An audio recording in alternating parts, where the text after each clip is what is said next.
Hello friends, how are you? Welcome to Japan Study Center. Today we are going to see the chapter of geography and what is our topic today? The next topic is the humidity. Humidity is the most important here. How does the water changing into the water vapor? That is an important question here. The heat energy radiated from to the sun change water into the water vapor. And this invisible water vapor present in a gaseous form in the atmosphere. At the any time and place in the term is humidity. In other words, we can say that their term humidity refer to the amount of the water vapor present in a given air. It indicates their degrees of the dampness or the wetness of the air. That is important. Dampness and wetness of the air. Humidity of the air is mainly expressed in the following two way. That is the most important two way here. The first here, absolute humidity and relative humidity. There is the most two important humidity here. The first here, absolute humidity. Absolute humidity is the ratio of the mass of water vapor, and actually in their air is to a unit mass of the air including the water vapor. It is expressed in a gram per a cubic meter of air. For example, if the absolute humidity air is a 10 gram, it means that 1 a cubic meter of that air hold of 10 grams of moisture in form of water vapor. Absolute humidity is variable and change from place to place and with the change in the time. That is important for absolute humidity here. The ability of the on air to be held of water vapor depend about the entry on their temperature. The capacity of the holding water vapor of on air increase with the increasing in the temperature. For example, at a 10 Celsius, 1 cubic meter on air is can be held of 11.4 gram of water vapor. It is the temperature of the same air increasing to the 21 Celsius. The same volume of the air can be held 22.2 grams of water vapor. That is the most important, and understanding here the figure the next and show the relationship between to the temperature and the maximum amount of water vapor that an air can be held at the given temperature. A cursory glance at there is a figure indicate how do the water holding capacity of the air increase with increasing in the temperature.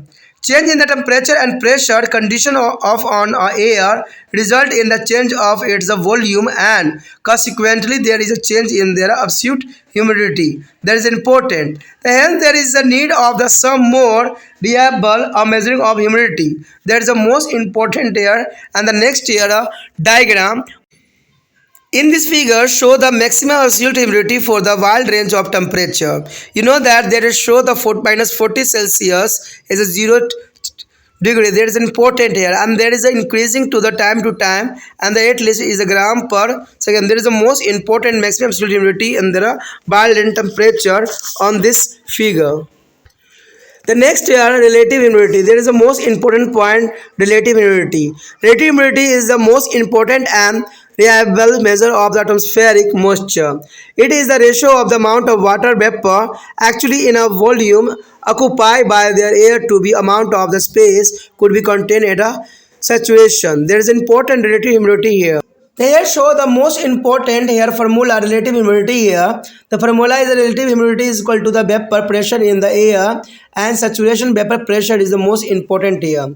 From the figure 12.1, it is quite clear that air can be held a defined maximum quantity of the water vapor at the given temperature.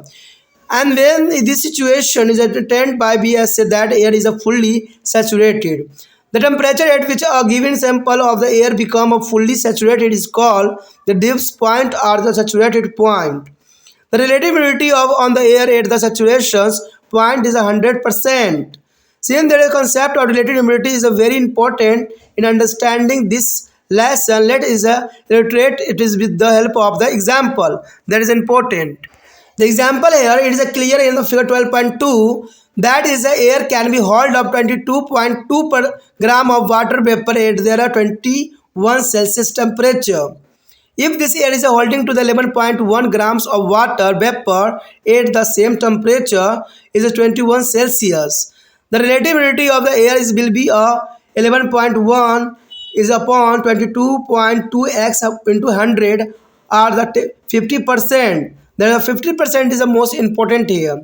And if there is same air is actually holding a 22.2 grams of water vapor at 21 Celsius, the relative humidity of air will be at 22.2 upon 22.2 into 100 or 100%.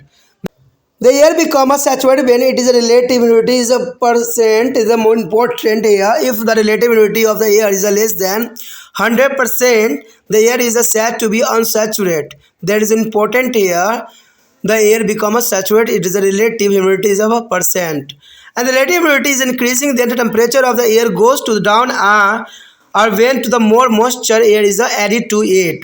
The relative humidity is decreases when there is a temperature of the air increasing or when to less moisture air is added to it. That is important here.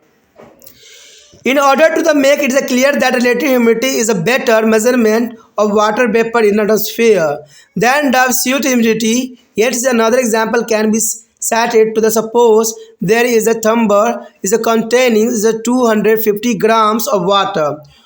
One cannot be tell how much a portion of the tumbler is filled with there is water till one known it is a maximum water containing capacity. When one is come to know that is a tumbler can be contained to the maximum of 500 grams of water, one can immediately tell that is a tumbler it is a half filled with the water. Likewise, if one measuring a relative humidity of on the air, one not we only need to be now about it is actually water vapor content, but also it is a total capacity to contain to the water vapor at that temperature. So now you can be understand why the relative humidity is a more is a useful in making to the predictions about the atmospheric condition. That is important here. Here the most important point here arrive the absolute humidity is the actually amount of water vapor present in the gram per cubic meters of a given air, and the relative humidity is that ratio of the actually water vapor content to their maximum moisture holding capacity of on the air at the given temperature, and it is expressed is the percentage. The RH is equal to the A dot H is the maximum capacity into 100. That is important here. The temperature at which a given sample of the air become a fully saturated is called dew point or saturation point. That is important here. कहते हैं अगर हम आगे आर्द्रता की बात करें तो काफ़ी महत्वपूर्ण रहेगा। आर्द्रता का मतलब होता है कि ह्यूमिडिटी, देखिए ह्यूमिडिटी काफ़ी महत्वपूर्ण होता है जो आपको जनरली देखने को मिलता है। कहते हैं जल जो है जलवाष्प में कैसे बदल जाता है, तो ये काफ़ी महत्वपूर्ण है कि जल जो है जलवाष्प में कैसे बदलता है और सूर्य की ऊष्मा जल को जलवाष्प में बदलती है। जब तेज सूरज की रोशनी पड़ती है तो जलवाष्प में बदलना स्वाभाविक बात रहती है। किसी स्थान पर किसी समय जो है वायुमंडल में गैस के रूप में ये विद्यमान इस अदृश्य जलवाष्प को जो है वायु की आर्द्रता कहते हैं, यानी जो ये विद्यमान होती है अदृश्य फॉर्म में जो किसी भी क्षेत्र में हो सकती है, ये आर्द्रता ही कहलाती है। दूसरे शब्दों में अगर हम आर्द्रता की बातों को समझने की कोशिश करते साफ कर देता है कि आर्द्रता से तात्पर्य जल की उस नमी से है जो किसी वायु में जो है जलवाष्प की मात्रा के रूप में विद्यमान होती है। तो आप समझ सकते हो कि एक तरह से जो है जलवाष्प जो होती है आर्द्रता जो होती है जो है नमी को कहा जाता है, जो जल में उपलब्ध नमी से है जो किसी वायु में जलवाष्प की मात्रा के में विद्यमान रहती है। यानी जो आप देखिएगा जलवाष्प जो होता है वायुमंडल में देखिएगा तो नमी होगा। कहते हैं वायु में विद्यमान आर्द्रता को दो प्रकार से विभक्त किया जा सकता है, यानी दो प्रकार जो है काफ़ी महत्वपूर्ण है। एक जो है हमारा निरपेक्ष आर्द्रता और एक है सापेक्ष निर्भरता। तो ये काफ़ी महत्वपूर्ण है कि सापेक्ष आर्द्रता क्या है, लेकिन फिर भी जो है हम सबसे पहला पॉइंट देखते हैं क्या है। तो इसमें पहला यही आता है कि निरपेक्ष आर्द्रता। देखिए निरपेक्ष आर्द्रता के बारे में बहुत ध्यान से समझना आपके लिए बहुत जरूरी रहेगा कि किसी इकाई आयतन की वायु में किसी समय विशेष में जो है विद्यमान जलवाष्प की वास्तविक मात्रा को निरपेक्ष आर्द्रता कहते हैं। तो आप निरपेक्ष आर्द्रता समझ गए होंगे। किसी इकाई आयतन की वायु में किसी समय विशेष रूप में विद्यमान जलवाष्प की वास्तविक मात्रा को जो है निरपेक्ष आर्द्रता कहते हैं और इसे ग्राम प्रति घन मीटर में व्यक्त किया जा सकता है। यानी इसको व्यक्त करने के लिए हम प्रति घन मीटर में कर सकते हैं। उदाहरण के लिए यदि किसी वायु को निरपेक्ष आर्द्रता 10 ग्राम है तो इसका तात्पर्य यह है कि उस वायु में 1 घन मीटर आयतन में जो है 10 ग्राम आर्द्रता जलवाष्प के रूप में विद्यमान है। तो आप समझ गए होंगे क्या कहना चाहता है कि उस वायु में अगर घन मीटर आयतन में, देखिए 1 घन मीटर आयतन में 10 ग्राम आर्द्रता जलवाष्प के रूप में विद्यमान होता है। तो आप समझ गए होंगे इसको क्लियर। निरपेक्ष आर्द्रता स्थान तथा समय में परिवर्तन के साथ ये बदल जाती है। इसकी काफ़ी महत्वपूर्ण बात यही लगता है कि निरपेक्ष आर्द्रता जो है स्थान व समय के साथ जो है परिवर्तनशील रहती है। तो ये काफ़ी महत्वपूर्ण यहाँ पर बात रहता है। किसी वायु की जलवाष्प धारण करने की क्षमता पूर्णतः उसके तापमान पर निर्भर करती है। तो ये आप बात समझ गए होंगे कि जितना वायु जलवाष्प धारण करने की क्षमता रहेगा वो तापमान पर निर्भर करेगा। साधारण शब्दों में अगर इसको समझना चाहोगे, जब तेज धूप पड़ती है तो पानी सूख जाती है और पानी सूखने का अर्थ होता है कि जलवाष्प के रूप में जो है ऊपर संग्रहित हो जाती है, यानी धरती से जलवाष्प के रूप में ये ऊपर की तरफ उठ जाती है। तो ये तापमान पर निर्भर करता है, इसमें कोई दो राय नहीं है। तापमान के बढ़ने के साथ वायु में जलवाष्प धारण करने की क्षमता बढ़ती जाती है। तो जनरल सी बात है, तापमान को बढ़ेगा तो वायु में जलवाष्प की धारण करने की क्षमता भी बढ़ जाती है। उदाहरण के लिए अगर 10 डिग्री से तापमान वाली कोई वायु अपने अंदर 11.4 ग्राम जलवाष्प प्रति घन मीटर धारण कर सकती है, यदि इस वायु का जो है तापमान बढ़कर 21 हो तो यही वायु घन मीटर की आयतन में जो है 22.22 जो है ग्राम आर्द्रता जलवाष्प के रूप में धारण कर सकती है। तो जनरल सी बात है, जितना टेम्परेचर बढ़ेगा उतना जलवाष्प की आर्द्रता भी बढ़ेगी, इसमें कोई दो राय नहीं है। हमने 12.1 चित्र में भी देखा था कि वायु तापमान तथा उसमें अधिकतम सांद्रता धारण करने की क्षमता के संबंध को ही दर्शाया गया था, जो कि काफ़ी महत्वपूर्ण बात यहाँ रखता है। अगर इस चित्र पर एक सामान्य दृष्टि डालने से ये स्पष्ट हो जाता है कि तापमान के बढ़ने के साथ जो है वायु की आर्द्रता धारण करने की क्षमता भी बढ़ जाती है। तापमान तथा वायु दाब में परिवर्तन होने के कारण वायु के आयतन में काफ़ी परिवर्तन देखने को मिलता है और परिणाम स्वरूप उसकी निरपेक्ष आर्द्रता भी बदल जाती है। अंत आर्द्रता मापने के लिए अधिक जो है विश्वसनीय माप की आवश्यकता होती है, जो कि काफ़ी महत्वपूर्ण बात यहाँ आता है।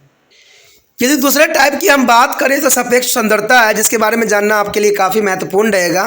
सापेक्ष सांद्रता वायुमंडलीय नमी का सबसे महत्वपूर्ण तथा विश्वसनीय माप है। सापेक्ष आर्द्रता किसी निश्चित आयतन की वायु में वास्तविक जलवाष्प की मात्रा तथा उसकी वायु के किसी दिए गए तापमान पर अधिकतम आर्द्रता धारण करने की क्षमता का एक अनुपात होती है और इसे हम प्रतिशत में व्यक्त कर सकते हैं। तो देखिए, प्रतिशत व्यक्त करने के लिए क्या होता है, सापेक्ष सांद्रता अगर हम लाना चाहते हैं तो वायु में वाष्प की दबाव और संतृप्त जो है वाष्प दबाव गुना 100, तो इससे जो है हमें प्रतिशत निकल जाता है सापेक्ष जो है सांद्रता की। तो ये काफ़ी महत्वपूर्ण यहाँ पर जो है ये समीकरण है, जिसको आपको याद कर लेना चाहिए। चित्रों में भी हमने देखा था, स्पष्ट हो गया था हमें कि कोई वायु किसी दिए गए तापमान पर जलवाष्प की एक निश्चित अधिकतम मात्रा ही अपने अंदर धारण कर सकती है। जब यह स्थिति आ जाती है तो हम कहते हैं कि वायु पूर्णतः जो है संतृप्त हो गई है। जिसे तापमान पर वायु जो है पूर्णतः एवं संतृप्त हो जाता है उसे जो है उष्मांक या जो सतुपन बिंदु कहते हैं। किसी वायु की सापेक्ष सांद्रता इस बिंदु पर जो है 100% होती है। तो इसमें कोई दो राय नहीं, काफ़ी महत्वपूर्ण यहाँ पर बात रखता है कि किसी वायु की सापेक्ष सांद्रता इस बिंदु पर जो है 100% होता है, यानी 100% होता है। ये काफ़ी इंपॉर्टेंट बात यहाँ दर्शा रहा है। सापेक्ष सांद्रता इस पाठ के जो है भली भांति समझने के लिए एक अत्यंत महत्वपूर्ण विचार है। अंत इसे एक उदाहरण की मदद से भी समझ सकते हैं। 12.1 चित्र जब हम देखेंगे तो हमें और भी इस बात का जो है क्लैरिटी आएगी दिमाग में कि 21 सेल्सियस वाली वायु अपने अंदर जो है अधिकतम 22 ग्राम प्रति जो है घन मीटर ही आर्द्रता रख सकती है, जो काफ़ी महत्वपूर्ण है कि 21 डिग्री सेल्सियस पे जो है इसकी जो है घन सेंटीमीटर जो रखने की क्षमता, आर्द्रता रखने की क्षमता वो 22.2 प्रति ग्राम प्रति घन मीटर के अंतर्गत आता है।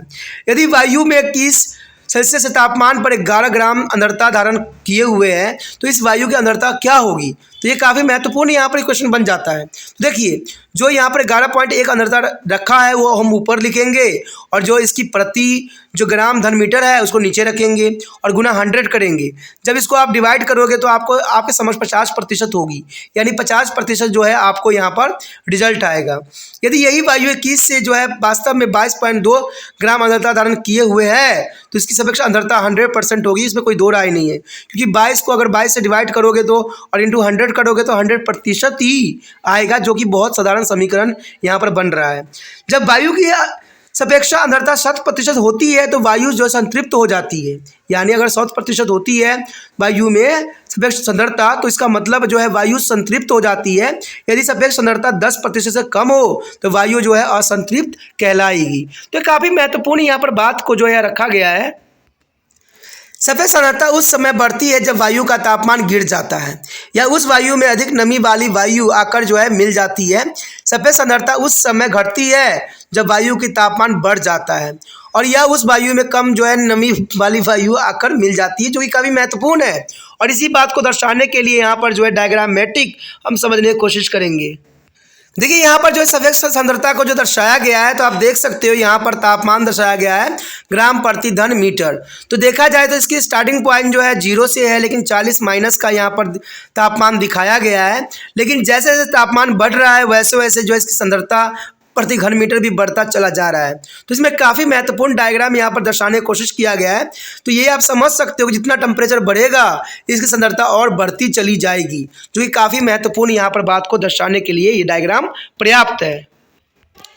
यानी देखा जाए तो यह स्पष्ट करने के लिए किसी वायु में विद्यमान जलवाष्प की सापेक्ष सांद्रता उसकी निरपेक्ष सांद्रता की तुलना में अधिक उपयोगी माप है। और इसे एक और उदाहरण लेकर हम स्पष्ट किया जा सकता है। मान लीजिए एक गिलास में जो है 250 ग्राम पानी है, यानी मान लीजिए एक उदाहरण के रूप में कि 250 ग्राम पानी एक गिलास में है, लेकिन जब तक किसी को यह ज्ञात न हो कि उस गिलास में अधिकतम कितना पानी भरा जा सकता है वह नहीं बता सकता है गिलास पानी से कितना भरा है। लेकिन जब उसे यह ज्ञात होता है कि गिलास में 500 ग्राम पानी भरा जा सकता है तो वह तत्काल यह बता सकता है कि गिलास पानी से आधा भरा हुआ है। इसी प्रकार जब कोई किसी वायु की अपेक्षा सांद्रता मापता है तो उसे न केवल उसकी वास्तविक जलवाष्प की मात्रा ज्ञात होना चाहिए बल्कि यह भी जानना आवश्यक है कि उस वायु में उस तापमान पर कितने ग्राम प्रति घन मीटर अधिकतम सांद्रता समा सकती है। यहाँ पर जो हमारा इस पे निष्कर्ष पे हमने चैप्टर पढ़ने के बाद, ये टॉपिक पढ़ने के बाद हमारा निष्कर्ष जो निकला है कुछ इस तरह से रहेगा कि किसी इकाई आयतन की वायु में किसी समय विशेष में विद्यमान जलवाष्प की मात्रा या भार को निरपेक्ष सांद्रता कहते हैं। तो ये आपको डेफिनेशन के रूप में आपको याद रखना है कि निरपेक्ष सांद्रता किसे कहते हैं। अगर किसी वायु की निरपेक्ष सांद्रता उस तापमान पर उसकी अधिकतम सांद्रता धारण करने की क्षमता के अनुपात के जो है सापेक्ष सांद्रता कहते हैं। और इसे प्रतिशत में व्यक्त किया जा सकता है, यानी जैसे हमने प्रतिशत की जो बात किया था 100 से मल्टीप्लाई करके हम इसके प्रतिशत को निकाल सकते हैं। हमने फार्मूला भी देखा था और यहाँ पर दर्शाया गया है, देख सकते हो साफ यहाँ पर लिखाया गया है कि निरपेक्ष सांद्रता जो है निम्न सांद्रता है यहाँ पर दिखाया गया, अधिकतम क्षमता को दर्शाया गया इंटू 100 किया गया है। कहते हैं वह तापमान जिस पर एक ही दी गई वायु पूर्णतः संतृप्त हो जाती है उसे अंशोक या संतृप्त बिंदु भी कहते हैं। यानी वह तापमान जिस पर दी गई वायु पूर्णतः संतृप्त हो जाता है उसे हम जो है उष्मांक या संतृप्त बिंदु कहते हैं, जो कि काफ़ी महत्वपूर्ण है। तो इसी के साथ हमारा ये टॉपिक भी खत्म हो जाता है, जो कि काफ़ी महत्वपूर्ण था एग्जाम व्यू से।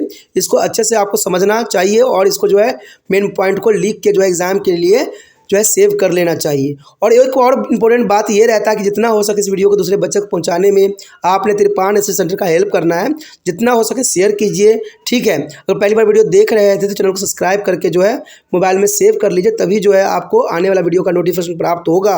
और आपको पता है कि तिरपान सेंटर 8th क्लास से लेकर MA तक के बच्चों के लिए अग्रसर है, तो इसके लिए आपके बहुत काफ़ी महत्वपूर्ण यहाँ पर तिरपान सेंटर निभा सकता है।